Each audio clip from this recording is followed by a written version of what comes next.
আসসালামু আলাইকুম রহমতুল্লাহি ওয়া বারাকাতুহু। সম্মানিত দর্শক, জামাত এবং এনসিপি কি এই জাতীয় সংসদে তাদের যে সদস্য পদ রয়েছে সেখান থেকে তারা পদত্যাগ করবেন কিনা?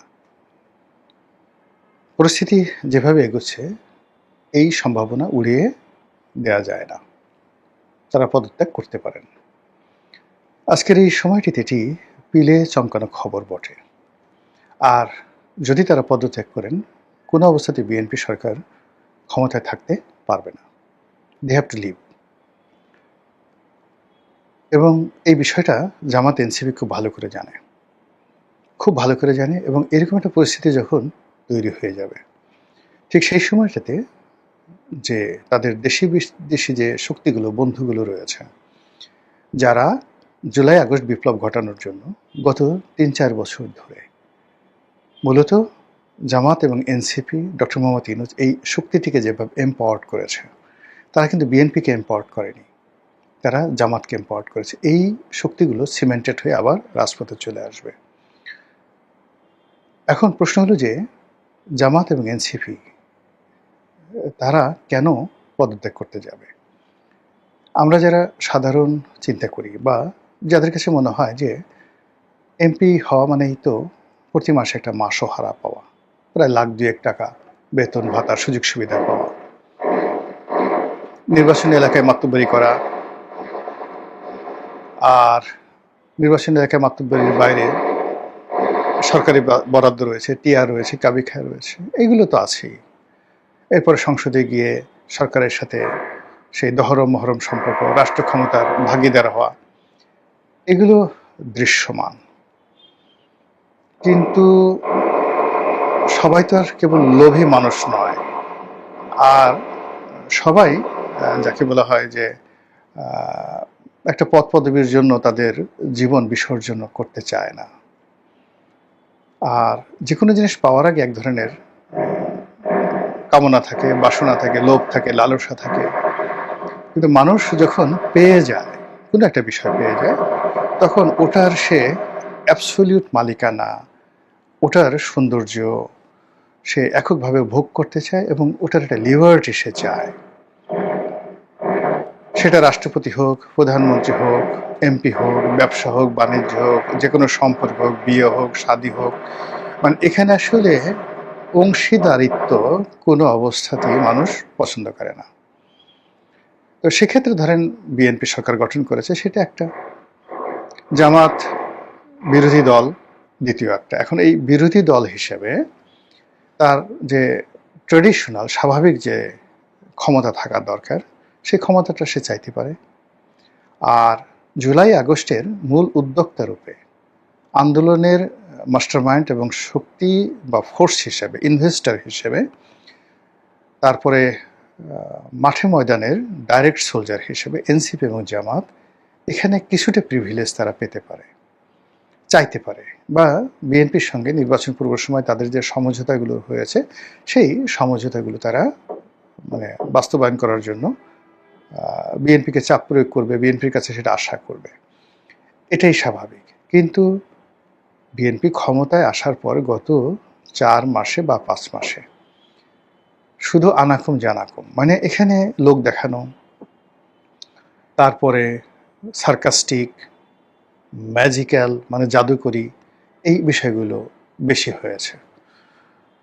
জামাতের সভাপতির বাসায় প্রধানমন্ত্রী গেছেন, নাহিদ ইসলামের বাসায় প্রধানমন্ত্রী গেছেন, এটা দেখতে অনেক সুন্দর, মানুষ বাহাবা দিয়েছে। কিন্তু নাহিদ ইসলাম এবং জামাতের আমির জানেন যে তারা প্রতিদিন প্রতি মুহূর্তে কিভাবে বেইজ্জতি হচ্ছেন। উপরে উপরে আপনার মলম লাগিয়ে দিচ্ছে, পিছন দিক থেকে আপনাকে আচ্ছা মতো চাকু মেরে দিচ্ছে। এরকম ঘটনা অহরহ ঘটছে। প্রধানমন্ত্রী তিনি আগে দেখা হলে আগে জামাতের সভাপতিকে সালাম দিচ্ছেন, কিন্তু প্রধানমন্ত্রীর যারা জুতো টানেন তারা বলছেন ওটার নাম সুম্মা শফিক, শালাকে ধরো, শালা একটা ভণ্ড, এরকম কথাবার্তা। তখন এটা আসলে মিলে না। প্রধানমন্ত্রী দেখা গেল যে নাহিদ ইসলামকে ওয়াজ তদবির করছে, আর দেখা গেল যে ছাত্রদলের, যুব দলের যারা নেতা রয়েছেন, যাদের সঙ্গে প্রধানমন্ত্রী ভালো সম্পর্ক, তারা অকথ্য ভাষায় নাহিদকে, নাহিদের বাপকে তুলে গালাগাল করছে, বাপমা তুলে গালাগাল করছে। ফলে এই জিনিসগুলো কন্ট্রাস্ট অ্যান্ড কন্ট্রাডিক্ট তৈরি করছে এবং এর ফলে মানসিকভাবে জামাত এবং এনসিপি ভেঙে পড়েছে, নাম্বার ওয়ান। নাম্বার টু হলো তাদের মধ্যে একটা নিদারুণ আতঙ্ক তৈরি হয়েছে। এক নম্বর আতঙ্ক হলো যে যদি কখনো গণেশ পরিবর্তন হয়, আওয়ামী লীগ, এখানে আমি একটা জিনিস বলে রাখি, যে যাই বলুক না কেন, আমি প্রথম দিন থেকে বলছি আগামী 20 বছরের মধ্যে যে কোনো ফর্মে আওয়ামী লীগ ফিরে আসাটা এটি অসম্ভব একটা বিষয়। শেখ হাসিনা আসতে চাচ্ছেন, তিনি আসবেন বা আসতে পারেন, ওই পর্যন্তই আসবেন। একদিনে জমায়েত হবে, 2 দিন জমায়েত হবে, এরপর আপনি আর কাউকে খুঁজে পাবেন না, দেন তাকে জেলে যেতে হবে। এর আগে ধরেন শেখ হাসিনা যেভাবে জনপ্রিয়, খালেদা জিয়া তেমন জনপ্রিয় ছিল, তাকে যেদিন জেলে নেওয়া হলো কি হয়েছে বলেন? গোলাম আজম সাহেবকে জেলে নেওয়া হয়েছে, কি হয়েছে? সাইদি সাহেবকে জেলে সে পচে গলে মরে গেছে, তার লাশটা ঠিকমতো দাফন করতে দেওয়া হয়নি, তার কবরের সামনে গিয়ে গিয়ে মানে কেউ গিয়ে সেই কবর জিয়ারত করবে সে সুযোগটা দেওয়া হয়নি। সালাউদ্দিন কাদের চৌধুরীর কবর তছনছ করে দেওয়া হয়েছে, গিয়ে কি করতে পেরেছে? কিচ্ছু হয়নি। এগুলো রাষ্ট্র ক্ষমতা একটা বিরাট ব্যাপার।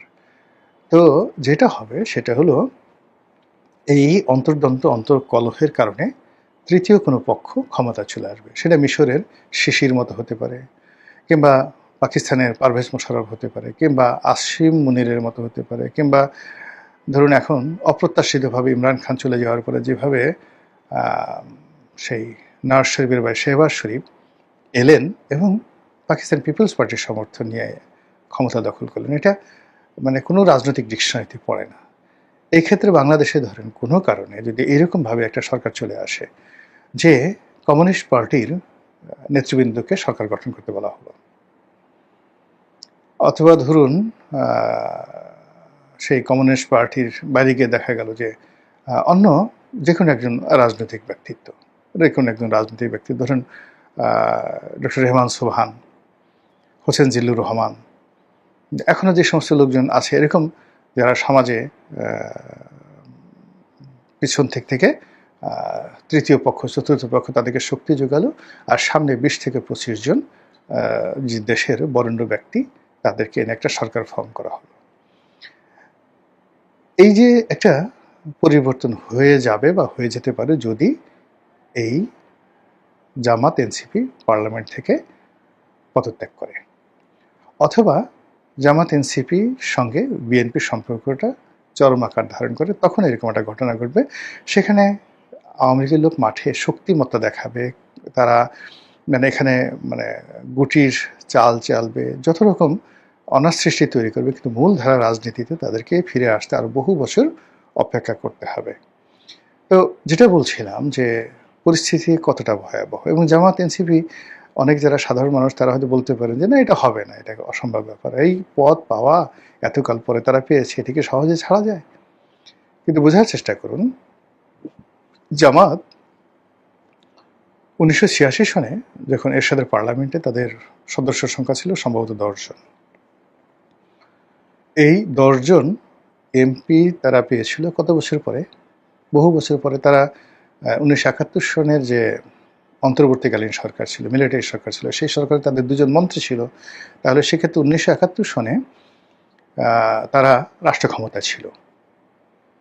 মানে যেভাবে তারা ডক্টর ইউনূসের জামানাতে রাষ্ট্র ক্ষমতা ছিল, তেমনি 71-এ কিন্তু রাষ্ট্র ক্ষমতা ছিল। তাহলে 71-এ মুক্তিযুদ্ধের পরাজয়ের 17 বছর পরে বা 16 বছর পরে তারা আবার সংসদে এলো, 10টা সিট পেল।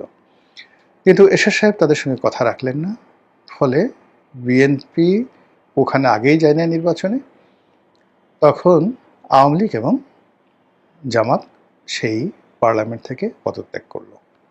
এরপরে এরশাদ একটা গৃহপালিত বিরোধী দল বানিয়ে আসম আব্দুর রফের মাধ্যমে সেই 86-র নির্বাচনের পরে, যেটা 88 নির্বাচন, 6 পার্লামেন্ট ইলেকশন করলো, আর ওরা পদত্যাগ করলো ফিফথ পার্লামেন্টে বোধ হয়। এই গেল 86 সনে। আবার ধরুন সেই 91-এর পার্লামেন্টে, 1991-এর পার্লামেন্টে তারা আবার পদত্যাগ করলো। আওয়ামী লীগের সাথে মিলে তত্ত্বাবধায়ক সরকারের দাবিতে তারা আবার পদত্যাগ করলো। ফলে এই স্বাধীন বাংলাদেশে দুইবার পার্লামেন্ট থেকে পদত্যাগ করার যে নজির, এটা জামাতের আছে, এটা বিএনপির আছে। আর খুব ঘন ঘন ক্ষমতায় গিয়ে মানে ক্ষমতা হারানোর অভিজ্ঞতা বাংলাদেশের সবচেয়ে বেশি বিএনপির। বিএনপি জাস্টিস সাত্তারের সময়টাতে ক্ষমতা হারিয়েছে একবার।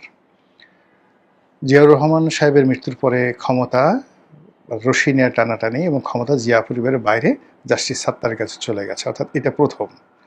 তারপরে সাত্তার সাহেবের মাধ্যমে দলগতভাবে ক্ষমতায় গেছে, 96-তে ক্ষমতায় গেছে, তারপরে 2007 সনে ক্ষমতায় গেছে, এবং প্রতিবারই তারা ক্ষমতা পেয়েছে অলৌকিকভাবে, আর ক্ষমতা তারা হারিয়েছে বিভিন্ন রকম জটিলতার কারণে।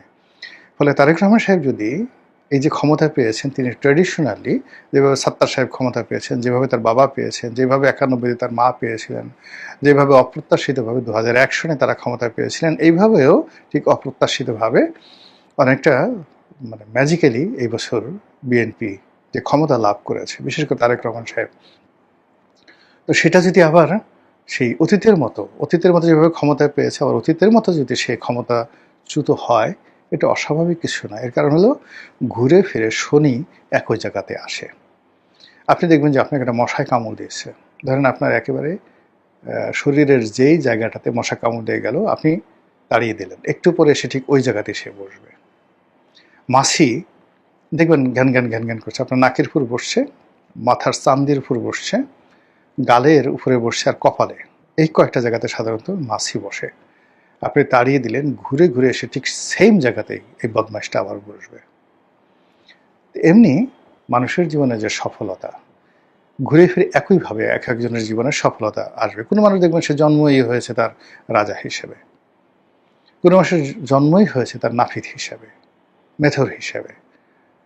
তো এই যে জন্ম, তার শুরুটা, কোনো মানুষ দেখবে যে খুব অল্প পরিশ্রমে আল্লাহ তাকে অনেক নিয়ামত দান করেন, কোনো মানুষ দেখবেন সারাদিন পরিশ্রম করে, মাথার ঘাম পায়ে ফেলে, হয় না, দিয়ে নুন আনতে পান্তা ফুরায়।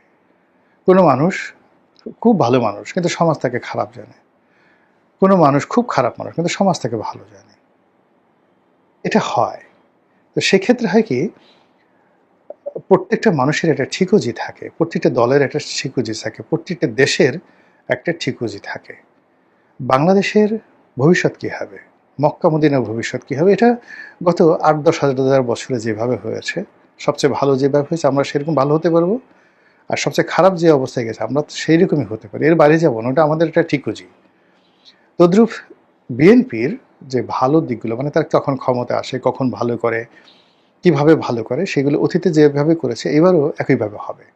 আবার বিএনপির পতন অতীতে যেভাবে হয়েছে একইভাবে হবে। দেখেন জামাতের, আওয়ামী লীগের পতন শুরুটা যেভাবে হয়েছে, পতনটা সেভাবে হয়েছে, এবং সেই আগস্ট মাসে ঘুরে ফিরে তাদের জীবনে এই দুর্ভোগ দুর্দশা আসতে থাকে। তো সেক্ষেত্রে জামাতের এই যে পদত্যাগ করা, মাঝপথে মানে আপনার সাথে বন্ধুত্ব একসাথে চললো, কথাবার্তা চললো, হঠাৎ করে তারা আপনার পেছন থেকে সরে পড়লো, এই ঘটনা তাদের জন্য ডাল ভাত। একসময় এরশাদের সাথে তাদের ভালো সম্পর্ক ছিল, তারা এরশাদকে ছেড়ে দিয়ে শেখ হাসিনার সঙ্গে তারা গেল, শেখ হাসিনাকে ছেড়ে দিয়ে তারা বেগম জিয়ার সাথে গেল 91 সনে, বেগম জিয়াকে ছেড়ে দিয়ে তারা আবার আওয়ামী লীগের সাথে গেল, আওয়ামী লীগকে ছেড়ে দিয়ে তারা আবার বিএনপির সাথে গেল, বিএনপির সাথে গিয়ে তারা আবার 111-এর মঈনুদ্দিন ফখরুদ্দিনের সাথে গেল, মঈনুদ্দিন ফখরুদ্দিনের পরে তারা আবার বিএনপির সাথে গেল, আবার বিএনপিকে ছেড়ে দিয়ে তারা ডক্টর মোহাম্মদ ইউনূসের সাথে গেল, আবার এখন ডক্টর মোহাম্মদ ইউনূস চলে যাওয়ার পরে তারা বিএনপির সঙ্গে যে সমঝোতা করেছে, সেই সমঝোতা থেকে তারা বের হয়ে এসে আবার যদি তারা নতুন কোনো তৃতীয় পক্ষ, চতুর্থ পক্ষ, পঞ্চম পক্ষ, এমনকি আওয়ামী লীগের সঙ্গে তারা একত্র হয়, এমনকি ভারতের সাথে যদি তাদের বন্ধুত্ব হয়ে যায়, আমি তো আশ্চর্য হব না। এটাই তাদের ঠিকজি, এটাই তাদের ক্যারেক্টারিস্টিক্স। আর অন্যদিকে যদি এরকম একটা পরিবেশ পরিস্থিতি তৈরি হয়, পার্লামেন্ট ডিজলভ হয়ে যায়, সারা দেশ আবার উত্তাল হয়ে যায়, এবং সরকার যদি বিব্রতকর অবস্থার মধ্যে পড়ে, এতে আমি আশ্চর্য হব না। এর কারণ হলো এই ঘটনা বিএনপি